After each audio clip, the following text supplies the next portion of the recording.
చేయబోయే వంట ఉసిరికాయతో గులాబ్ జామ్ చేస్తున్నానండి. చూసి ఇది చేసుకునే విధానం చూపిస్తారండి. ఉసిరికాయల ముందు ఇట్లా అన్ని ఘాట్లు పెట్టుకోవాలి. ఇట్లా చెంచా తీసుకొని ఇవన్నీ నేను అప్లై చేసినాను. పొయ్యి మీద ఉడకబెట్టుకోవాలి. వెలిగించుకుంటున్నా. ఉసిరికాయలు ఒక 50% ఉడకబెట్టుకోవాలి. దానికి తగినన్ని నీళ్ళు,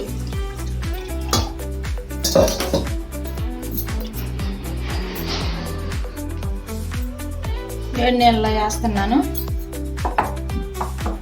50% ఉడకబెట్టుకోవాలి.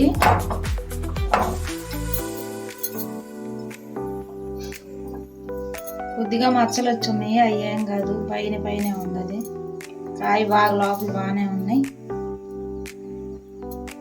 వచ్చే కాయలు అట్లే ఉన్నాయి. ఇవ్వండి, ఇట్లా ఇట్లా ఉడకాలి. కొంచెం మరి మెత్తగా ఉడకబెట్టుకోకూడదు, దోరగా ఉడకబెట్టుకోవాలి. ఇంక తీసేస్తున్నా. ఉడికిని చక్కెర పాకం పెట్టుకుందాం.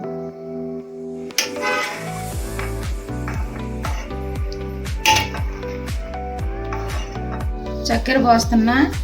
ఈ పాకానికి నీళ్ళు అవసరం లేదండి, దీంతోనే తిప్పుకుంటా ఉండాలి. అదే కరిగిద్ది.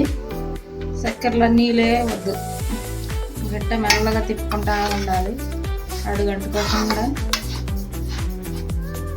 కరిగిపోద్ది. ఇంకా అదే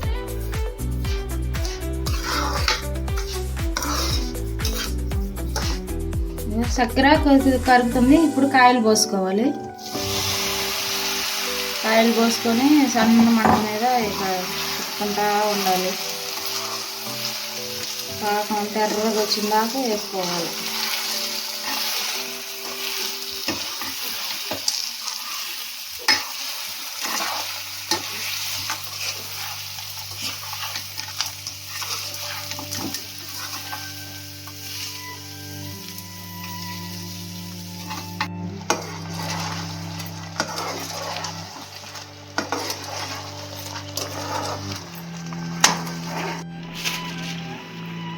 యాలక్కాయల పొడి వేస్తున్నాను.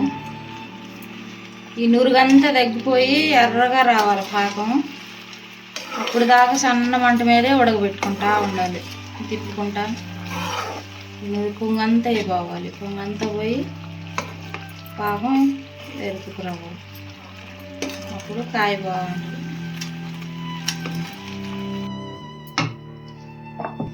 అంతేనండి, ఉసిరికాయ గులాబ్ జామ్ రెడీ అయింది. ఇంకేను.